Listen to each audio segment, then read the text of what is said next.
News for Tucson. Okay, we're going to switch gears a little bit here. Today's Legal on 4.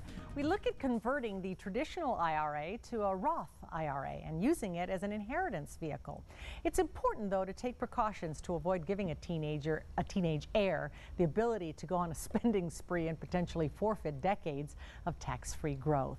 Our legal contributor, Craig Wisnom, joins us now. But first, let's talk about the advantages of the Roth over the traditional IRA. Well, a Roth IRA is an IRA where you've basically already paid tax on the money. So it not only builds tax-free like a regular IRA, but when you take the money out or when your beneficiaries take the money out, they don't have to pay income tax. So that's a big advantage, but you don't get a deduction going in, so it's much easier for people to have more money in the regular IRAs. Why is it a good vehicle to give as an inheritance? Well, because it grows income tax-free until you take the money out of that Roth IRA.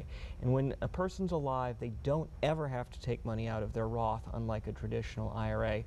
But after they die, their beneficiaries do start to have to take the money out of the Roth IRA based on the IRS's rules, which are bizarrely complicated.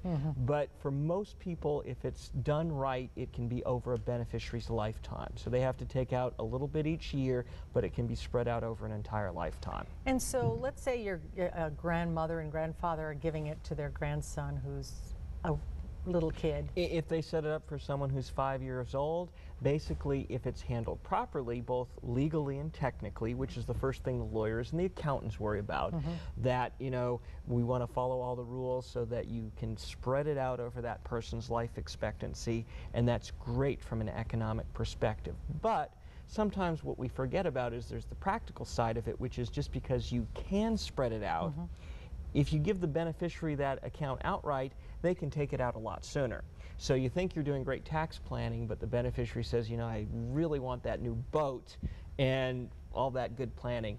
And so like a lot of other planning, like a lot of other inheritance issues, putting in a trust for someone to protect it until they're old enough to make better decisions, and also even long-term protect money from divorce and from creditors and things like that, can basically supercharge this inheritance if you have the Roth IRA, if you're lucky enough to have the money in that, where you really get this fantastic deal for your beneficiaries' lifetimes of tax-free growth.